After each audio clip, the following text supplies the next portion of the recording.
Good morning students, welcome to bio class with Anil Verma sir. Students, इसके पहले वाले video में हम लोग पढ़े थे एक संकर क्रॉस पर आधारित मेंडल के नियम। मेंडल के कुल 3 नियम हैं, जिसमें से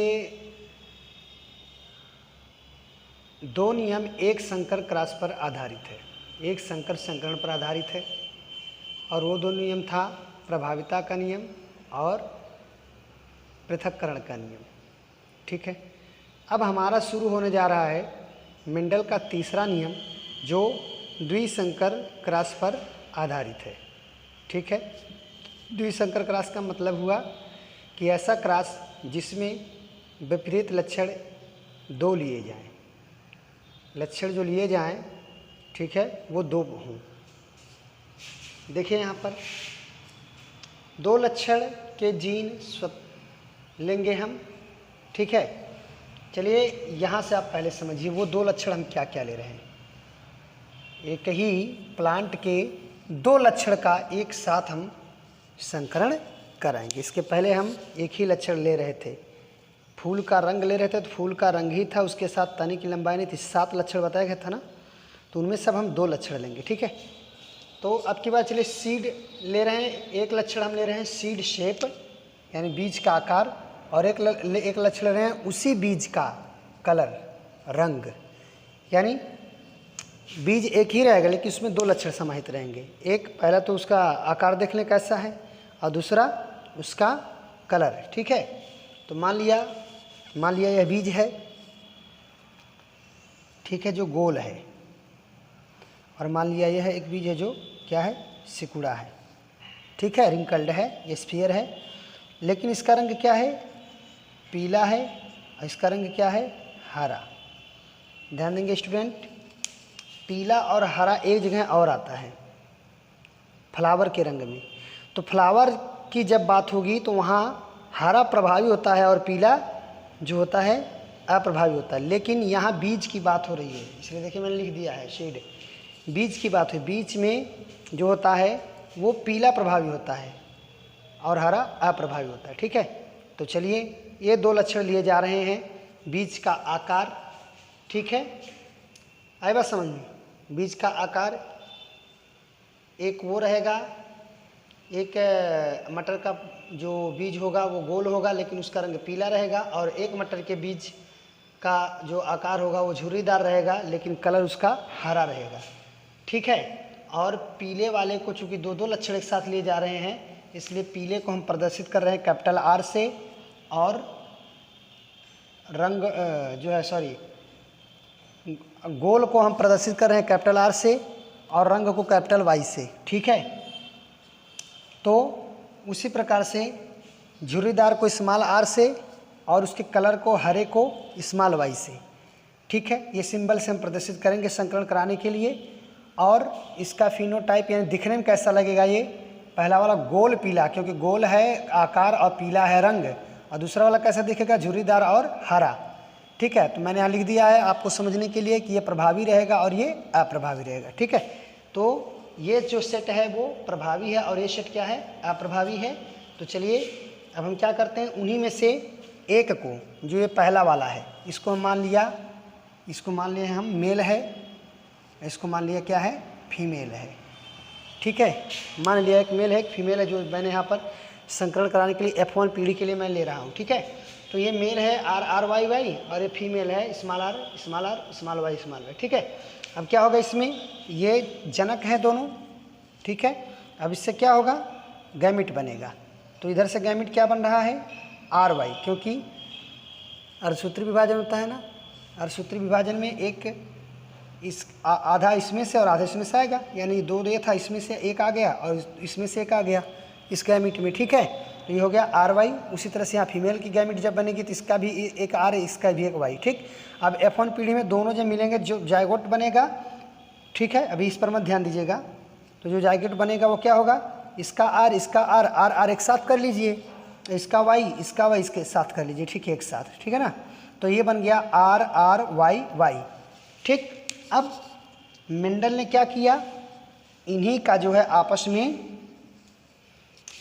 ये जो प्लांट मिला, ये जो प्लांट मिलेगा, इससे जो प्लांट ग्रो होगा, उस प्लांट का जो है क्या करा देगा, सेल्फ पॉलिनेशन कराया जाएगा। जब सेल्फ पॉलिनेशन कराया जाएगा तो मैं एक फार्मूला बताने जा रहा हूँ जो नीट में भी जो है तैयारी करने के लिए जो है काफ़ी काम करता है। ठीक है, तो चलिए कितने गैमीट बनेंगे सेल्फ पॉलिनेशन कराने पर, आइए इसको जानते हैं। ठीक है, चलिए सेल्फ पॉलिनेशन कराते हैं। हाँ, एक चीज़ और बता दें आपको कि सेल्फ पॉलिनेशन जब होगा तो स्टूडेंट्स दो लक्षण का एक साथ होने पर उससे कितने गैमीट बनेंगे। ठीक है, इसके लिए फार्मूला होता है 2n, जहाँ पर n क्या है, नंबर ऑफ हेट्रोजाइगस विषम युग्मजीवों की संख्या। तो देखिए, मान लिया यह एक कोई नर है अथवा मादा है, तो इसमें हेट्रोजाइगस कितने हैं, 2, एक इधर एक इधर। तो n पर पावर लगाएंगे, 2 पर 2 लगाएंगे, 2 2 जा 4, यानी कि 4 मैक्सिमम इसमें जो है गैमीट बनेंगे। ठीक है, आइए पुराने सिस्टम से चेक करते हैं सही है कि गलत। तो क्या होगा कि यह वाले R को ध्यान दीजिए, इन दोनों के साथ फ्यूज कीजिए। यह R इसके साथ फ्यूज करेगा, फिर यही R इसके साथ। अब ये छोटा वाला बचा है, अब एक बार इस Y के साथ, फिर एक बार इसी ये छोटा वाला R इस Y के साथ। चलिए, जब पहला वाला इसके साथ कराए थे तो ये बना था। ठीक है, और जब यही R जो है इस Y के साथ जाएगा तो ये बनेगा। अब यहाँ आइए, R इसके साथ, बड़े लेटर Y छोटा लेटर R है, और छोटा लेटर Y छोटा लेटर Y होगा, ये बना। तो आपने क्या देखा, 4 प्रकार के गैमीट वास्तव में बने। ठीक है ना, तो एक जो है पैतृक से 4 युग्मक जो बनेंगे, मैक्सिमम कितने बनेंगे, सॉरी युग्मक जो बने मैक्सिमम कितने बनेंगे, 4, उसका एक फार्मूला है। और अगर 2 में पूछ ले तो 4 इधर भी, 4 4 8 हो जाएंगे। तो चलिए वही सेम इधर भी होगा, ये R पहले इस Y को कैच करेगा तो क्या होगा, RY, फिर यही R इस Y को, तो क्या फिर हो जाएगा RY। ध्यान देना जैसे जैसे बन रहा है। फिर ये R इस Y से तो RY, बड़ा लेटर है Y, ध्यान देना। फिर ये R इस छोटे लेटर Y को तो RY। ठीक है, तो इनका पॉलिनेशन होने से पहले अर्धसूत्री होगा ना, तो ये गैमीट पहले बनेंगे। अब इन्हीं गैमीट का फ्यूजन होगा। ठीक है, इसके पहले मैंने एक जगह फ्यूजन वर्ड बोल दिया, वो गलत था, फ्यूजन नहीं कहना चाहिए था। ठीक है, तो चलिए अब हम यहाँ से ये क्या करा रहे हैं, सेल्फ क्रॉस कराने जा रहे हैं। ठीक है, तो यहाँ पर जब ये दोनों आपस में कराएंगे तो उससे पहले गैमीट बनेंगे। अब ये गैमीट आपस में फ्यूजन कैसे करेंगे और क्या बनाएंगे, इसको देखते हैं।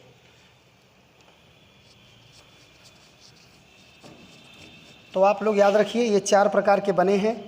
अब पुनेट के जो है स्क्वायर वाले नियम से बताते हैं आपको कि कितने प्रकार की संतानें इसमें उत्पन्न होंगी। कितनी प्रकार की संतानें उत्पन्न होंगी इसको जानेंगे। तो चलिए देखिए, आप पहले ऐसे बना लीजिए, F2 जनरेशन चल रहा है, ये क्या है F2, और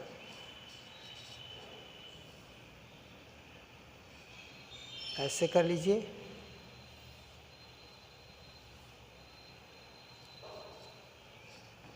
थोड़ा और बड़ा बनाऊं ताकि आप लोगों को समझ में आए बढ़िया से।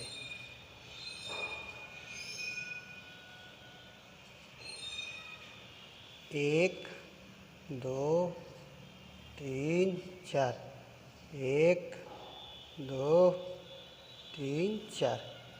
ठीक है, अब एक एक को लीजिए, यहाँ से RY, ध्यान से लीजिएगा, RY, फिर यहाँ से RY, फिर यहाँ से RY, फिर यहाँ से सॉरी ये कैपिटल था, और एक जगह गलत होगा ना तो सब गड़बड़ हो जाएगा, ध्यान देना। इसलिए गलत मत करना। आर वाई चेक कर लीजिए, आर वाई फिर स्मॉल लेटर आर, बड़ा लेटर वाई, फिर स्मॉल लेटर दोनों हैं, ठीक है। वही चीज़ सेम यहाँ पर लेंगे क्योंकि सेल्फ पॉलिनेशन हो रहा है। यहाँ भी लेंगे, यहाँ भी। अब चलिए क्रॉसिंग कराइए। देखिए R R Y Y, R R Y, sorry बड़ा लेटर है ना, वाई वाई, ठीक है। ऐसे चलते चले, ये पहले चाहे ऐसे ही चलिए। फिर यहाँ आर आर वाई वाई, ध्यान देंगे कौन बड़ा है कौन छोटा है। आर आर वाई वाई, ये छोटा वाला इसमें है। फिर यहाँ पर आर आर आर आर, दोनों कैपिटल है, वाई वाई। फिर यहाँ देखिए बड़ा लेटर आर, छोटा लेटर आर, बड़ा लेटर वाई, छोटा लेटर वाई, ठीक। अब ऐसे चलिए, इसका इन सबसे कराइए। आर आर वाई वाई, फिर आर आर वाई वाई, फिर आर आर वाई वाई, फिर आर आर वाई वाई। फिर चलिए इसका अब इन सबके साथ आर आर वाई वाई, फिर आर आर वाई वाई, फिर आर आर वाई वाई, फिर आर आर वाई वाई, ठीक है ना। अब चलिए यहाँ पर आर आर वाई वाई, फिर चलिए आर आर वाई वाई, फिर चलिए आर आर वाई वाई, फिर चलिए आर आर स्मॉल वाई, ठीक है। अब यहाँ पर हो चुका है। अब हम देखेंगे कि फिनोटाइप क्या दिख रहा है इसमें। फिनोटाइप मतलब जो दिखने से लक्षण पता चल जाए। यहाँ पर फिनोटाइप अनुपात प्राप्त होता है, फिनोटाइप अनुपात जो रेशियो प्राप्त होता है वो होता है 9:3:3:3:1, ठीक है। तो चलिए एक बार फिर रिवाइज कर लें कि मतलब किसके मतलब क्या था। ये था आर आर वाई वाई, और ये क्या था आर आर वाई वाई, मतलब क्या था, ये गोल पीला था, गोल पीला, ठीक है। और ये क्या था झुर्रीदार हरा, झुर्रीदार हरा। अब जहाँ होगा आर समझ लेना वहाँ गोल है, जहाँ होगा वाई समझ लेना वहाँ पीला है। ध्यान दें बड़ा लेटर दिख रहा है, बड़ा लेटर, और जहाँ छोटा लेटर आर होगा समझ लेना वो झुर्रीदार होगा, और जहाँ बड़ा छोटा लेटर वाई होगा वहाँ पर समझ लेना हरा होगा। एक चीज़ और ध्यान देंगे, अब यहाँ पर ऐसा तो होने जा रहा है, बट यहाँ पर जो गोल और पीला है ये भी ध्यान देंगे, बड़ा लेटर है तो प्रभावी रहेगा, छोटा लेटर रहेगा तो अप्रभावी रहेगा। इस आधार पर अब हम इसमें देखें कहाँ कितना फिनोटाइप दिख रहा है, ठीक है। तो ये यहाँ तो सब बड़े हैं, तो इसका मतलब क्या हो गया, ये गोल पीला, गोल पीला, ठीक है। और यह क्या हो रहा है, ये भी देखो बड़ा लेटर है तो आर है तो क्या होगा गोल, और ये क्या होगा बड़ा लेटर वाई भी प्रेजेंट है पीला। ये ध्यान दें बड़े लेटर पर ही, बड़े लेटर पर केयर करेंगे ना तो हमको कोई दिक्कत नहीं होगी, क्योंकि छोटा लेटर अप्रभावी है इसलिए अप्रभावित तो होगा नहीं। बड़ा लेटर ढूंढिए, अगर बड़ा लेटर को नहीं मिलता तो समझ लीजिए जो अप्रभावी वही लक्षण दिखेगा, तो गोल पीला। और यहाँ पर फिर देखिए गोल हो रहा है, गोल क्योंकि बड़ा लेटर आर है, फिर पीला क्योंकि यहाँ बड़ा लेटर वाई है, फिर यहाँ पर भी गोल, यहाँ पर फिर पीला, यानी सब ये गोल पीला हो गए। यहाँ चलिए इसमें देखिए बड़ा लेटर आर बड़ा लेटर वाई, तो इसमें फिर ये गोल पीला, ठीक है। फिर देखिए ये गोल है लेकिन अब की बार पीला नहीं होगा, क्योंकि अब की बार देखिए छोटा लेटर आर है वाई वाई वाई है, इसलिए क्या हो गया हरा, गोल हरा हो गया, ठीक है। यहाँ देखिए बड़ा लेटर आर बड़ा लेटर वाई, फिर ये हुआ गोल पीला, गोल पीला, ठीक है। यहाँ देखिए गोल हो रहा है लेकिन हरा है, क्यों हरा है, क्योंकि छोटा लेटर वाई है, ठीक है। बड़ा लेटर आर के नाते गोल है। यहाँ पर देखिए गोल पीला, गोल पीला होगा, ठीक है। ये देखिए गोल पीला, ठीक है, क्योंकि बड़ा लेटर है।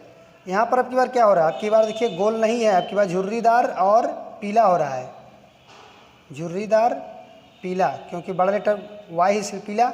यहाँ पर देखिए झुर्रीदार फिर हो रहा है, छोटा लेटर है, झुर्रीदार फिर पीला, क्योंकि बड़ा लेटर वाई है, पीला, ठीक है। इसमें चलिए देखिए बड़ा लेटर आर है तो क्या हो जाएगा, गोल, और ये है तो पीला, बड़ा लेटर वाई पीला, बड़ा लेटर आर है तो गोल, लेकिन अगर छोटा लेटर है तो क्या हो जाएगा, हरा, गोल हरा। ये देखिए झुर्रीदार, झुर्रीदार और पीला, झुर्रीदार क्योंकि बड़ा लेटर वाई पीला। यहाँ देखिए फिर झुर्रीदार, झुर्रीदार लेकिन हरा, ठीक है। अब काउंट कीजिए पीला गोल एक साथ, 1 2 3 4 गोल पीला, 5 6 7 8 9, देखिए 9 मिला, यानी कि गोल पीला कितने मिले, 9,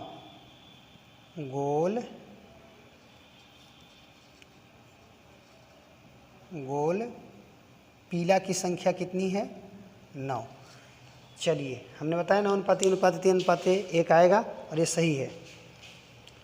अब देखिए 3 में क्या आ रहा है, मतलब ये तो पहले काउंट, ये पहले निकाल कर तब काउंट किया जाता है, लेकिन हम तो आपको बता दिए पहले, कोई बात नहीं, बात वही रहेगी। अब चलिए देखते हैं और क्या हो रहा है। ये तो मतलब जिनकी काउंटिंग कर ली उसको आप दिमाग में रखिएगा, चाहे तो आप पेंसिल से ट्रिक करते रहेगा कि हम इनको गिने लिए हैं, अब जिनको नहीं गिने उनको गिनिए। ये गोल पीले की बात हो चुकी है। ये देखिए गोल हरा 1, गोल हरा 2, गोल हरा 2, गोल हरा 3, अब कहीं नहीं है। गोल हरा की संख्या कितनी मिली, 3, गोल हरा। चलिए गोल हरा और गोल पीला की बात हो गई है। अब चलिए ये इतनी बात हो गई, देखिए गोल पीला कहाँ है, गोल पीला की बात हो चुकी थी, गोल हरा भी हो चुका था, गोल हरा और गोल पीला की बात हो गया है, ठीक है ना। अब चौथा जो प्रजाति है, चौथी जो मिलेगी, गोल पीला, गोल पीला, झुर्रीदार पीला, झुर्रीदार पीला 1, झुर्रीदार पीला 2, और देखिए झुर्रीदार पीला, झुर्रीदार पीला 3 यहाँ पर है, ठीक है। फिर ये हो गया झुर्रीदार पीला, और एक ये देखिए लास्ट में बचा है झुर्रीदार हरा। सब गिनने के बाद ये बचा है झुर्रीदार हरा, ठीक है स्टूडेंट्स। केयर करने वाली बात है कि जितने यहाँ पर संतान उत्पन्न हो रही है उनके अगर जीन चेक किए जाएं तो क्या पता चलता है कि इसके पहले जो इसके पैतृक थे उनके साथ हर एक एलील एक दूसरे के पर प्रभाव नहीं डाल रहा है, ठीक है। यानी हर जीन स्वतंत्र रूप से व्यवहार कर रहा है, किसी के साथ किसी का भी जीन जा सकता है पीढ़ी में आगे, ठीक है। द्विसंकर क्रॉस में जब द्विसंकर क्रॉस कराते हैं तो आने वाली पीढ़ी में प्रत्येक 2 लक्षण जो लिए गए हैं, एक लक्षण का जीन दूसरे के साथ जा सकता है और उसको प्रभावित नहीं कर सकता है, यानी कि हर जीन स्वतंत्र होता है। इसीलिए इसे कहते हैं स्वतंत्र अपव्यवहार का नियम, यानी कि इंडिपेंडेंट असॉर्टमेंट रूल ऑफ या लॉ ऑफ इंडिपेंडेंटेड असॉर्टमेंट, ठीक है। तो इस प्रकार से यह है आपका स्वतंत्र अपव्यवहार का नियम। तो स्टूडेंट्स आप लोग जो है कंफ्यूज मत होइएगा, यदि कंफ्यूज होंगे तो दिक्कत आपके लिए होगी, इसलिए आप इसे ध्यान रखिएगा। अगर इसके जीनोटाइप अनुपात की बात करें तो उसको मैं बताऊं, तो इसके जीनोटाइप की बात करते हैं। ये तो फिनोटाइप था जो देखने से पता चल जाता है, और अगर जीनोटाइप की बात करें, जीनोटाइप तो आएगा 1:2:4:2:1:1:2:1, ठीक है। इसे आप काउंट कर सकते हैं, खुद गिन लीजिएगा। और जीनोटाइप कैसे निकाला जाता है मैंने बताया था, जीन देखकर, जहाँ एक ही तरह के हों, जैसे RRYY यह एक तरह का हुआ। फिर देखो और कहीं ऐसा है RRYY, मतलब जहाँ दोनों R बराबर हो, दोनों Y भी सेम बराबर हो, ठीक है। तो ऐसा नहीं है ना, तो देखिए ये 1 हो गया। इसी प्रकार से आप एक एक को ढूंढ लीजिएगा, ठीक है। इतना ही कन्फर्म आएगा। और इसको अगर आप इसी को अगर लर्न करना है तो आप ऐसे लर्न कर लीजिएगा 122, 142, 121, ठीक है। तो जल्दी से आपको लर्न भी हो जाएगा और आपका काम भी बन जाएगा, ठीक है। तो ये था बहुत ही बड़ा नियम और जिसे आप बड़े आसानी से बता दिया गया और आप देख भी रहे हैं सारा मैंने ये सब लिख कर बता दिया है। सब आप कंसंट्रेट माइंड करके समझिएगा, ज़्यादा वो करेंगे तो बहुत परेशान हो जाएंगे, मतलब ठीक है। सीरियल से चलिएगा तो समझ में आएगा, ठीक। ओके, तो अब मिलते हैं जल्दी ही इस चैप्टर में बचे हुए अन्य टॉपिक्स के साथ। Thank you.